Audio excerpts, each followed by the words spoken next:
नमस्कार दोस्तों, मैं सागर स्वागत करता हूं आप सभी का मेरे YouTube channel exams for life में। उम्मीद करता हूं आप सभी अच्छे होंगे।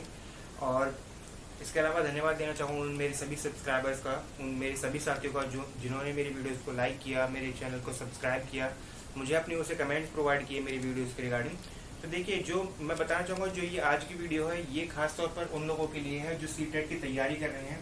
बताना चाहूँगा कि CTET का नोटिफिकेशन ऑलरेडी जारी हो चुका है और इसमें बताया गया है कि ये दिसंबर 2021 में आपके लिए कंडक्ट किया जा रहा है। फॉर्म सबमिशन ऑलरेडी शुरू हो चुके हैं।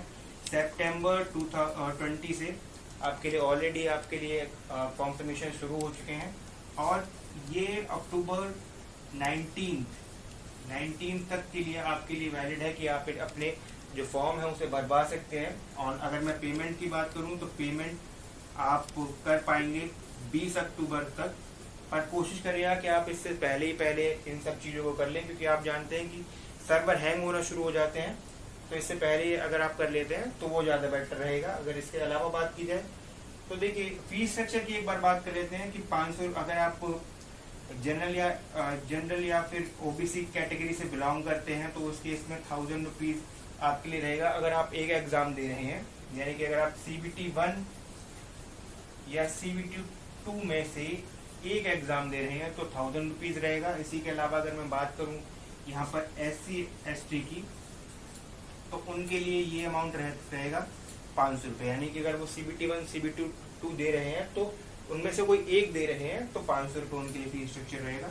इसके अलावा अगर मैं आपके लिए बात करूं तो यहाँ पर अगर आप दोनों के दे रहे हैं, अगर जनरल या OBC कैटेगरी अगर दोनों पेपर्स को दे रही है तो यही अमाउंट हो जाएगा 1200 रुपये और SC ST के लिए अमाउंट हो जाएगा 600 रुपये।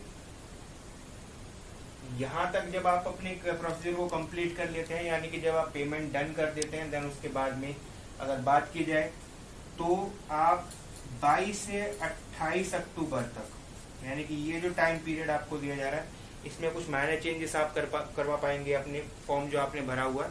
जैसे कि अगर आपने बात करूँ मोबाइल नंबर चेंज करना है, यानी कि ऐसी सब चीज़ें आप इसमें कर पाएंगे, राइट। इस चीज़ का ज़रूर ध्यान रखिएगा कि जो नोटिफिकेशन आपको दी गई है उसमें जो एलिजिबिलिटी क्राइटेरिया आपको बताए गए हैं उनके साथ एक बार गो थ्रू ज़रूर करिएगा, क्योंकि वहाँ पर इन चीज़ों को बहुत अच्छे तरीके से मेंशन किया गया है। जैसे अगर मैं बात करूँ कि जो बच्चे BEd कर रहे हैं, राइट, तो वहाँ पर एक मैंडेटरी टर्म आपके लिए लाई गई है कि पहली चीज़ तो आप एग्जाम तभी दे पाएंगे जब आपके ग्रेजुएशन में 50% मार्क्स आए हों, यानी कि जो ग्रेजुएशन आप करके आए हों उसमें 50% मार्क्स होना आपका मैंडेटरी होगा।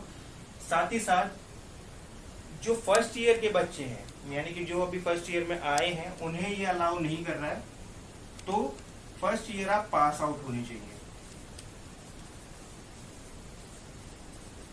पहले फर्स्ट ईयर को आप पास आउट कर चुके हैं तो ये ऐसा हो पाएगा। इसके अलावा एक चीज़ और है कि जैसे कि अगर मैं बात करूं, काफ़ी यूनिवर्सिटियों ने कोविड के चलते हुए जो पैंडेमिक सिचुएशन चल रही थी उस समय पर बच्चों को प्रमोट कर दिया था, तो वो भी इसकी चिंता ना करें, वो भी इसके लिए एलिजिबल है, तो वो भी इसी में काउंट हो रहे हैं, राइट, क्योंकि आप पास आउट तो है।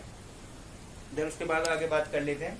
देखिए, ये एग्ज़ाम रहेगा किस तरीके से, यानी एग्ज़ाम पैटर्न क्या रहेगा, एग्ज़ाम रहेगा किस तरीके से। अगर मैं बात करूं एग्जाम में आपके लिए 5 सब्जेक्ट आपके लिए मेन माने जाते हैं। पहला है CDP, child development and pedagogy. अगर उसके बाद बात करी जाए तो EVS, मैथमेटिक्स या फिर मैथ्स। उसके बाद 2 लैंग्वेज आपकी हो जाती है, लैंग्वेज 1 और लैंग्वेज 2।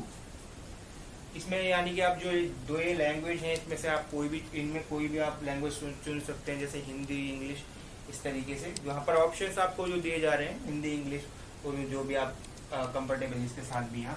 CDP यानी कि जो ये सारे सब्जेक्ट्स हैं, ये इनके टोटल अगर नंबरिंग की बात करूँ तो 30 मार्क्स की होती है।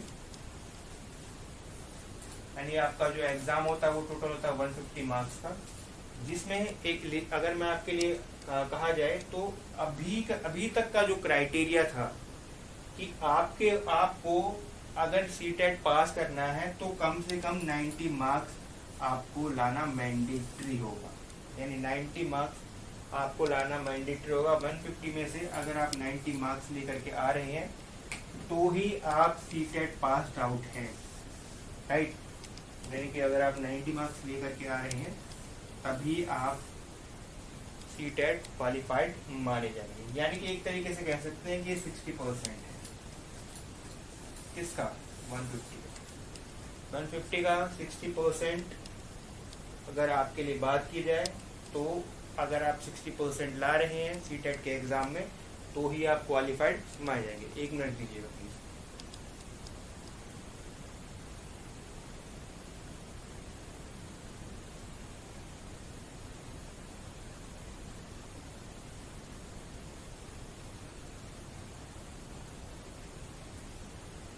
देखिए एक बार फिर भी आप नोटिफिकेशन के साथ गो थ्रू जरूर करिएगा। अगर बात करूं मैं सीडीपी के लिए तो ये कहीं ना कहीं पर जो चाइल्ड डेवलपमेंट एंड पेडागॉगी जो है ये आपके लिए हर किसी में रोल निभाएगी। चाहे मैं बात करूं ईवीएस की, चाहे मैं बात करूं मैथमेटिक्स की, चाहे मैं किसी भी लैंग्वेज की आपके लिए बात करूं, क्योंकि ये अगर मैं सीटेट की बात करूं तो वहां पर सबसे बड़ा रोल निभा रहा होता है CDP, child development and pedagogy. ये हालांकि कहने के लिए आपके लिए 30 नंबर का है, पर कहीं ना कहीं पर इन सभी सब्जेक्ट्स में, बाकी के चारों सब्जेक्ट में ये आपके लिए पार्ट निभा रहा होगा।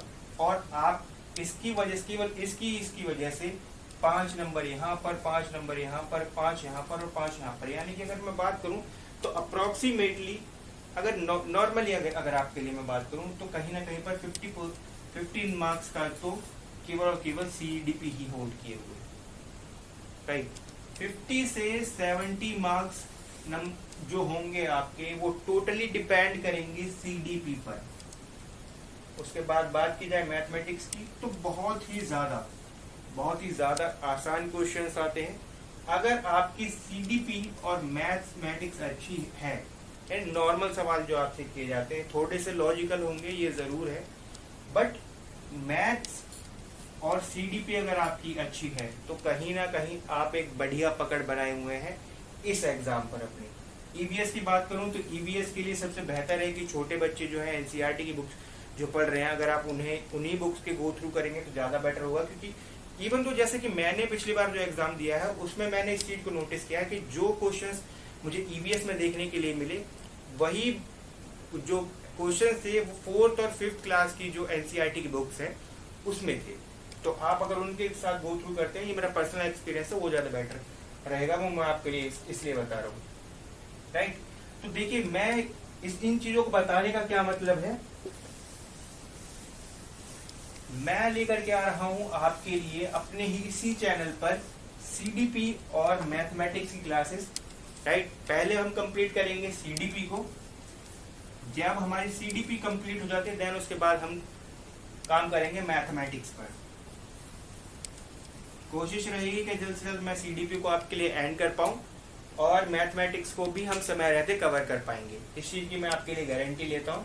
आप इसकी चिंता मत करिएगा, सीडीपी 110% मैं आपके लिए कवर करवाऊंगा अपनी इन क्लासेस में। और ओवरऑल यानी कहीं पर भी जो आप ये नहीं कह पाएंगे कि जो मैंने आपको पढ़ाया है वो एग्जाम में नहीं आया, या फिर कहीं भी आउट ऑफ सिलेबस अगर आपसे क्वेश्चन मिल रहा है तो ऐसा आप नहीं कह पाएंगे, इस बात की मैं गारंटी देता हूँ। तो देखिए अगर मैं बात करूं कि सीडीपी और मैथमेटिक्स में आपके लिए कंटिन्यू करने वाला हूं, हालांकि अभी मेरी 2 क्लासेस और चल रही हैं मेरे इसी यूट्यूब चैनल पर, जो कि यूपी ट्रिपल एससी के लिए एक ग्रामीण विकास की चल रही है और साथ ही साथ इसी की मैथमेटिक्स की चल रही है।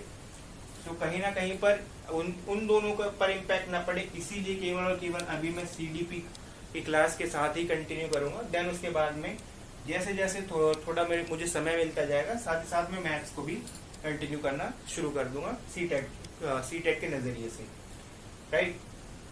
तो मैं आज के सेशन को यहीं पर समाप्त करता हूं, फिर होगी मुलाकात आपसे अगले सेशन में। तब तक के लिए जय हिंद, जय भारत।